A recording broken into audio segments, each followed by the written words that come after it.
Hi everybody, it's me again. At my office and been quite busy today, and I think it's good to be busy because if I'm not doing anything I get quite lethargic actually and I lose my creativity, and that's what I would like to talk to you about today, my creativity.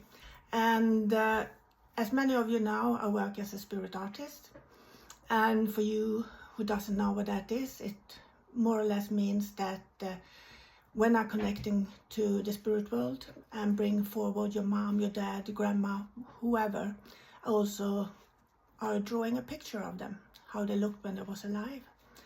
And sometimes I have another medium with me who works with me, and then I can fully focus on just my drawing. And a lot of people ask me, what do I feel, what do I experience while I'm actually working with my spirit art? And when I started my journey, I felt quite a lot. I think the spirit world tried to experiment with me to see where I was most responsive, and also how we could move forward with my art, because believe you me, I couldn't draw in the beginning. It is matchsticks figures, you know. And so we started to experiment with it. And I've always been interested in drawing or being creative and all otherwise, but can't just get it, you know. I can do a copy of something, but I can't draw from my head, you know, what I see in here. So for me to be able to do spirit art wasn't even existing, you know. They were so far away from where I thought I was going when I started my development. Because when I started, I just want to do healing. And yeah, healing is beautiful, but everything is about healing in my world. We are here to help in any way we can, and healing is not just laying hands. But that's where I'm started, and maybe because it's very comfortable to just sit there and be the channel for the energy. You don't have to speak to the people very much or anything like that, and you definitely don't get a no back when you're telling them something, which you get with your mediumship if they don't understand it.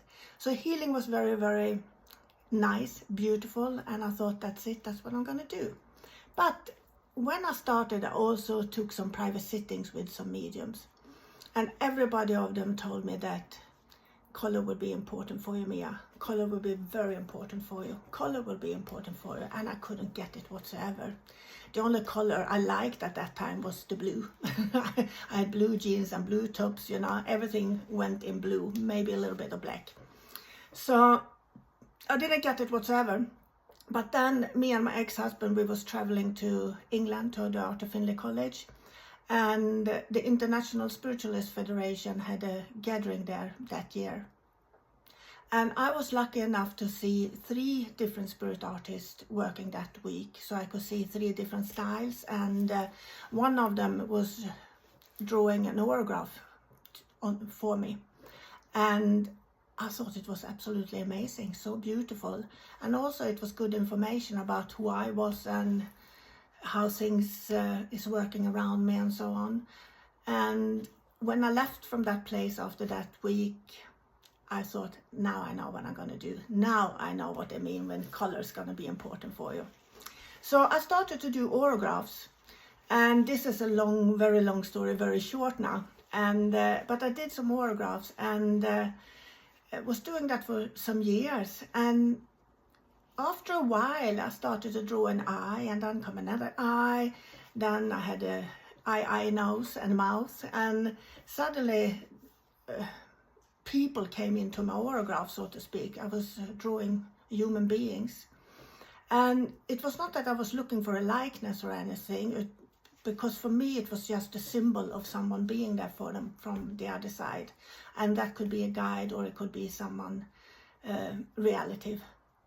But this continued on and on and on. And one day, I think it is 2002, and I'm in Long Island, in New York.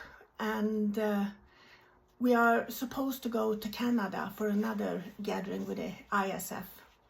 But we are staying in Long Island to do some work first. And when I'm there, I went into, I think it's called VH Smith, and bought some books and some pens, and I found a book called Lifelike Portraits with Leah Hammond, and I started to practice a little bit. And my God, if I could show you the pictures here, yes, you will laugh. You will really laugh.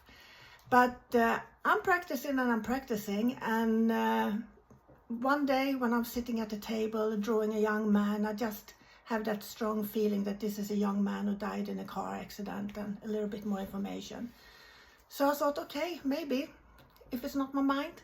And then I forgot about it. We travel on, we take the car up to Toronto in Canada, and we have a week there. And during that week I did 3 demonstrations. And at that time we might be 4 or 5 mediums working together at the same night. Each of us did 2 contacts to the audience.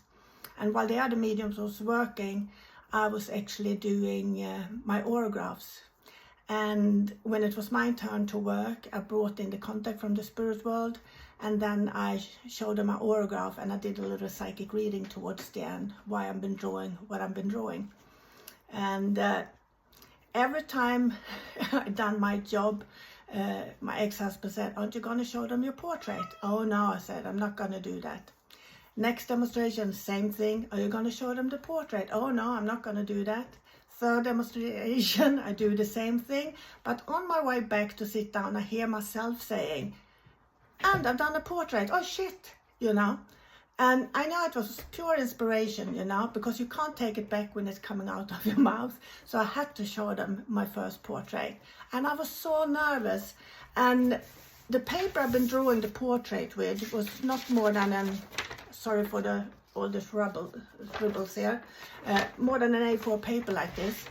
And I showed it up, hold it in front of my face, and I spoke very, very quickly, like, I have this young man, he died in a car accident, he was about 24 years, blah, blah, blah, blah. Anybody recognize it? And I didn't dare to look at the audience. I just looked towards the back of the wall, and then I went to sit down again, because I was so sure there was nothing there. And then in the front row, I remembered like it was yesterday, and I still get emotional every time I speak about it. Sat a lady crying, and she said that I've been drawing her little brother. And for me, that was one of the biggest moments in my life, because there and then I actually felt that, my God, that beautiful world want to work with little old me, and it meant the world to me. So that's how I started. So after that, of course, I was starting to practicing more and more with portraits. And that's another journey in itself, and I will get to that next time. Bye.